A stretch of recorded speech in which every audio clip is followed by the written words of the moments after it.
Picture a small bank of fog lazily rolling in across a vast, barren desert plain. The mist gathers and disperses, gathers and disperses. It curls in on itself, thin areas becoming dense and dense areas becoming thin. There is no inherent solidity to its form, and yet we recognize it as the same bank of fog slowly tumbling across an open expanse. This is how we appear to others. Similar enough in appearance that we are recognizable, relatable, and predictable. They can see our trajectory moving across a room and predict where we will end up. But is it truly the same person who makes it to the other side of a room who began the journey less than a minute before? Only in the way that this bank of fog is the same recognizable cloud blowing and roiling. Many of the same atoms exist, but they're rearranged in new configurations, its patterns constantly evolving. It's easy for us to project a false solidity about who we are, because the rate that our body changes is even slower than a cloud, too slow for our eyes to grasp, which can be a large part of how we assess change across a passage of time. In addition, it provides us with a sense of security when we can maintain the delusion of predictability in the world around us, especially in those who are closest to us. Who wants to acknowledge the potential changes in relationship dynamics? The fact that we can love someone but grow apart over the years because the two people they are today are no longer the same ones who fell in love 20 years before. And of course, the specter that hangs heaviest over every relationship is the loss of that loved one forever. So this willful ignoring of impermanence makes sense for the self who needs comfort and security. It's normal for us to view houseplants and giant trees with this same ignorance of their actual nature. Alive, but essentially stationary and consistent. In a year or 10, we might acknowledge how much it's grown, but in the interim, we regard it every day as the same unremarkable plant. But if we watch a time-lapse recording of the plant, we find that all day, every day, it's moving, stretching, repositioning leaves and limbs, adding and subtracting cells, never still at all.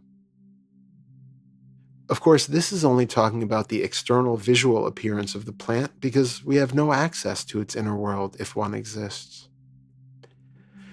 But the same can be said for both our outer and inner appearances. Turn inwards for a moment and scan through your body. Where in the physical senses can you find lasting stability?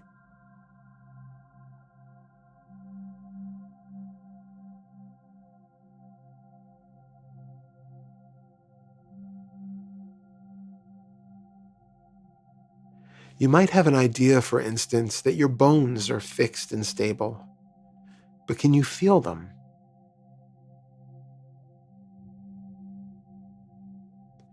We know from borrowed knowledge that even they are constantly being rebuilt or eroded every day.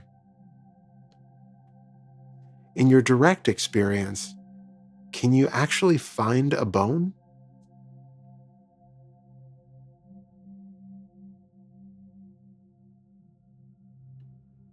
If you feel something that seems dense or heavy, how does that heaviness or density become a bone without a mental image or thought?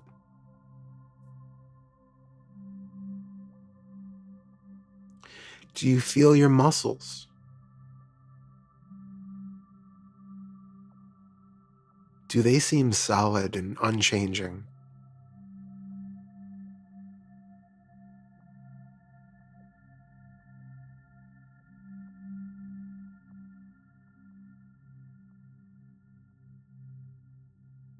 If it feels like you found something, concentrate more attention on that area of density or stability until it starts to change and lose some of its definition. And it might reveal to you more of its true nature. Can you find anything in the kaleidoscope of physical sensation that is not a moving field of buzzing, humming, vibrating energy?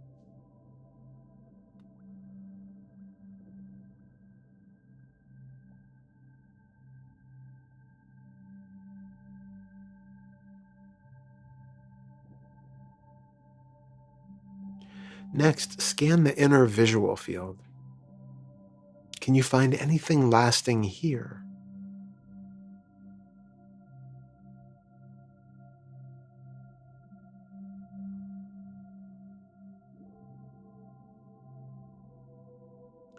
Perhaps shifting images of your body or face. Perhaps scraps of memory or fantasy about something which hasn't actually happened.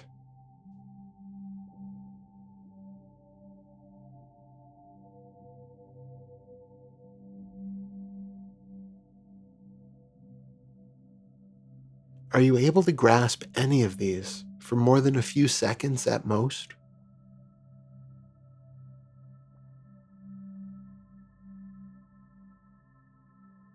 And now check in with the inner auditory field.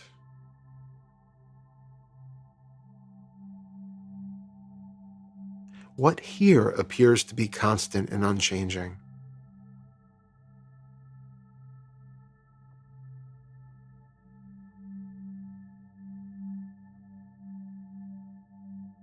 Do you hear your own voice? Dialogues between you and a loved one? A clip of a song you don't like?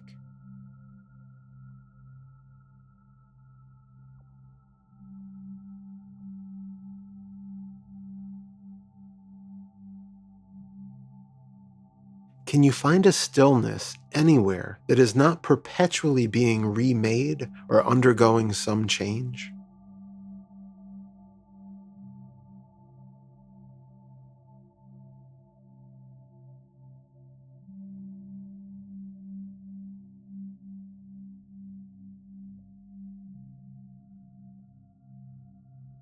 If it feels like you've found one, something which is absolutely quiet and at rest, watch to see if you remain permanently aware of it.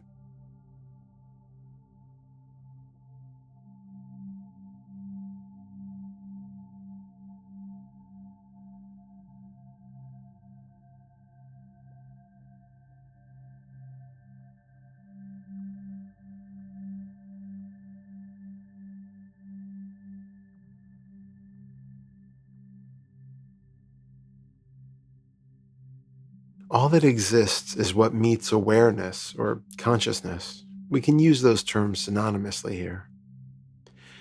If you only become aware of this stillness or silence or stability for a few seconds before being distracted, then this stillness or silence or stability is not permanent either. It is being created in the moment when it is being made conscious. And when some new, more interesting movement grabs hold of the attentional system, then the stillness is lost. So, how can we say that even that stillness is unchanging or permanent?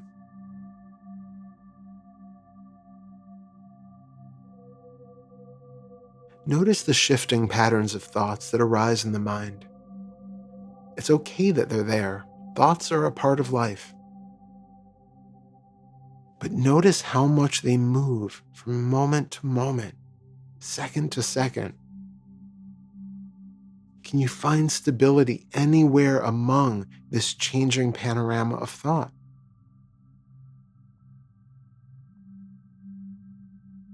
Open your eyes if they were closed and take in the world around you. Look all around the room and try to find something that seems stationary. Not stationary or stable in the idea of an object, but in its actual appearance. What I mean is, a concept may remain fairly stable because it's not inherently real. It's an inert idea that exists in its own conceptual plane. It has no connection to actuality. It is like how a word can stay stable, yet a word doesn't really exist. The word tree, for instance, is not made of wood and has no leaves or bark. The word tree doesn't have any shred of the tangible about it. So as long as its use within the English language remains consistent, the word might have the illusion of constancy over hundreds of years, largely because it does not have any inherent reality of its own. But as we know, the meanings of words change constantly.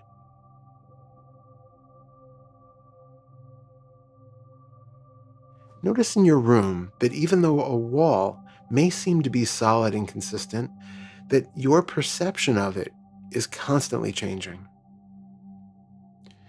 The eyes scan segment after segment, moving from one square inch to another, assembling a collage of fleeting impressions of color and shadow that we compile through concept into something called a wall. But is this your actual experience of it?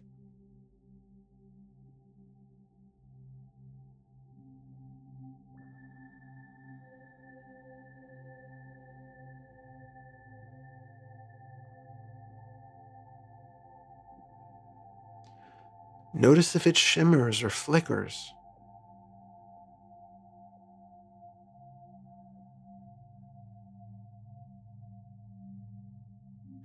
Now open up to any sounds that might be present.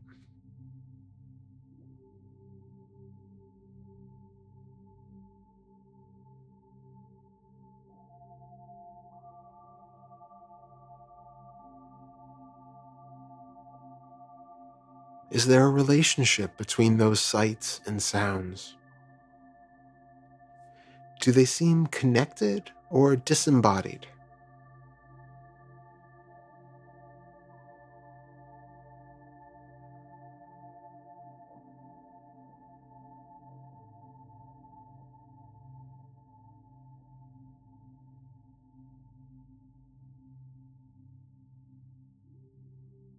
What is the relationship of the sights and sounds to the awareness of them?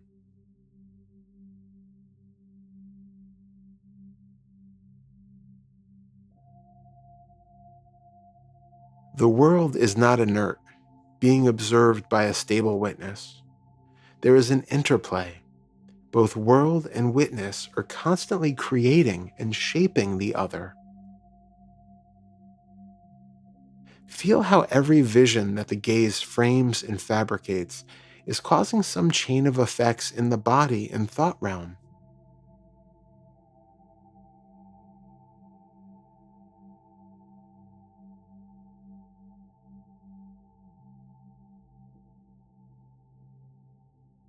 How every sound is heard and instantly known and understood.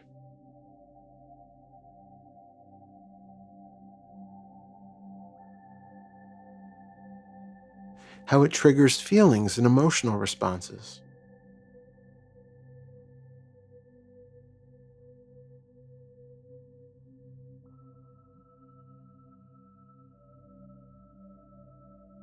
What might not be immediately apparent is how this witness is not just objectively noticing passing stimuli.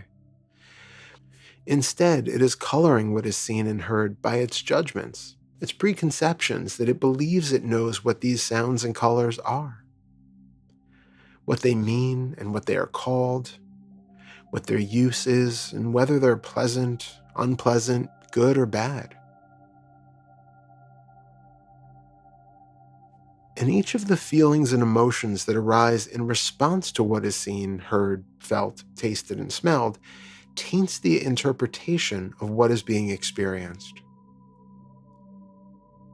We either enjoy the emotions arising in the body, associate it with the stimulus, and decide that this means that we like it. We need more of it. We enjoy its presence. Or if we feel discomfort, emotionally uneasy, or in physical pain, then we associate that arising with something negative that we need to avoid contact with in the future. These projections are happening many times every second, and it is both too subtle and too quick for us to often realize it's even happening. Beneath all of these levels of mutual interaction between world and witness, we can recognize that the two are absolutely inseparable. One cannot exist without the other. Take in your visual field right now. Allow the eyes to gently land on one object near you. If it feels like you are looking out at it, place this seemingly tangible gaze out on the object. Feel it with your eyes. Feel that you are tracing its contours with those radiant beams of your vision. It's like there are spotlights shining from your eyes and caressing the surface of this thing.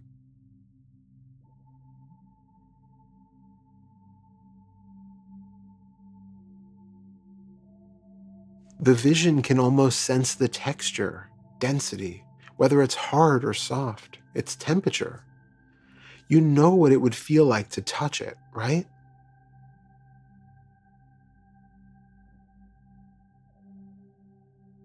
This is all being intuited from this projected gaze.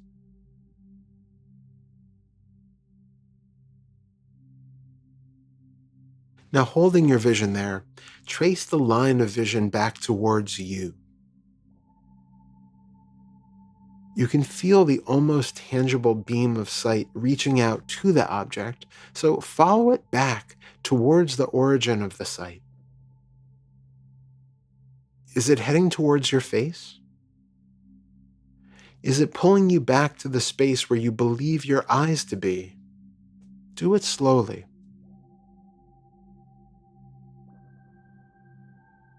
Do you ever get to a point where you encounter your eyes?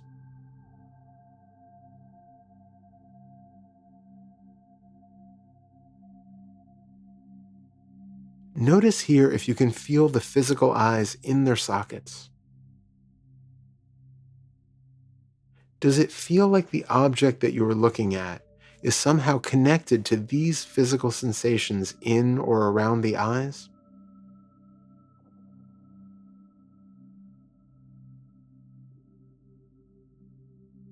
This sensation is not happening in the visual field. In fact, the two are not connected at all.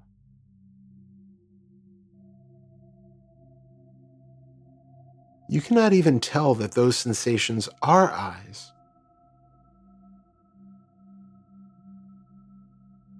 It's merely a sensation that seems to be showing up in a similar plane as the object that you are observing.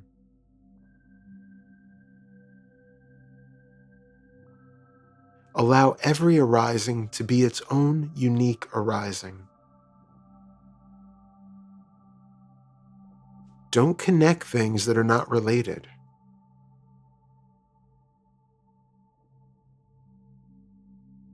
Instead, stay fully present with just the visual field. Continue tracing it back towards you, wherever that is. Go back further and further.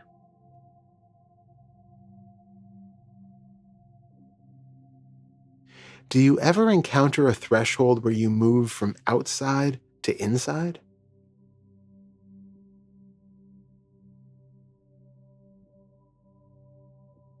If it seems so, is there an imaginary idea of darkness inside or behind the eyes? It's a mental image that is not correlated or connected or related to the actual visual field that you see all around you.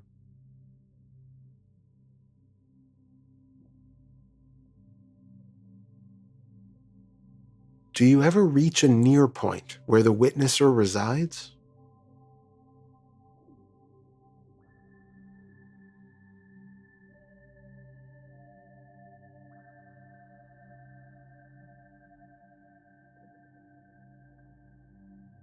Does your visual field ever get closer or further away?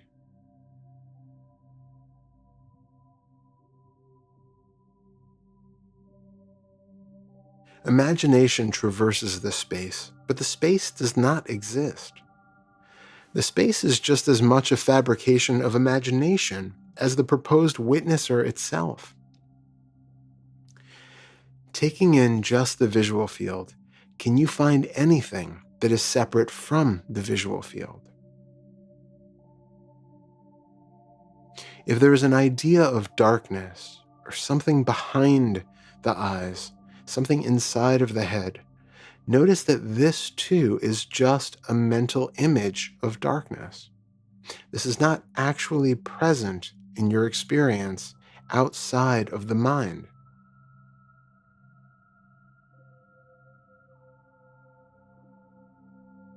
Again, note that sensations and other mental images of darkness are not related to the visual field. They're simply their own manifestations happening in the same vast space.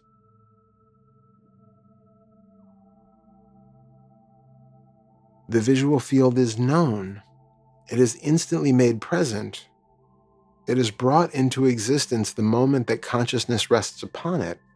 But consciousness is not an entity of its own, casually moving through space, creating the world at its will. Both consciousness and world are mutually arising.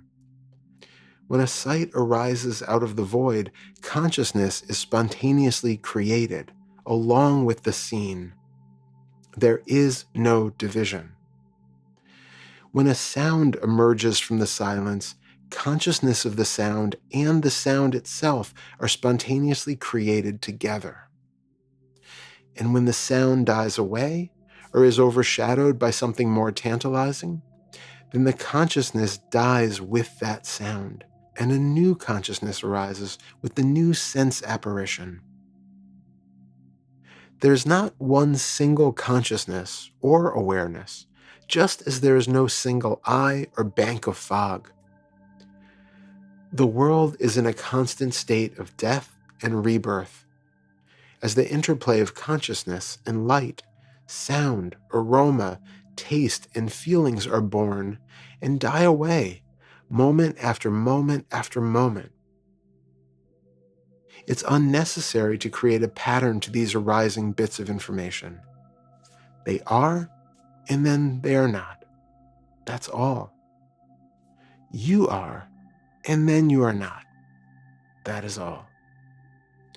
Again and again throughout the day, you have died and been reborn anew countless times. With every twitching repositioning of the eye or perceived bodily ache or itch, it's only the faculty of memories, those internal and external to this body, which gives the impression that there is continuity here. In actuality, there is only the fleeting and impermanent. In any given instant, there is timeless stillness, but notice how briefly this timeless moment actually lasts. It's replaced nearly immediately by another, with a new variation of our small wedge of spotlit world. Each of these arisings is the birth of a new universe, entirely fresh and uniquely individual. This universe has never existed before or ever will again. Its appearance is a mystery and a wonder. Why take something so precious for granted? Every flashing appearance of existence is a unique and priceless work of art. We forget to appreciate them because it seems that we are wealthy beyond measure when it comes to these perceptual wonders. Until we aren't. One day, consciousness will no longer arise in conjunction with a world, and both will cease to be. The bank of fog will someday disperse into something with a pattern that is no longer recognizable. Lone water molecules suspended in air, destined for new lives as flowers, rivers, the bodies of humans, animals, and insects. Then what will become of the transient appearance of you? Of this pattern that others easily recognize, that they have named, categorized, and used to create a whole lifetime of expectations? Where will its molecules, bacteria, atoms find their next home? And will that same miraculous consciousness appear when each of them encounters another part of a world known only to it? All we know is what is right here, right now. In this unique, strange, and beautiful flash of a timeless yet fleeting universe. When it is fully lived, that ephemeral flash is more than enough.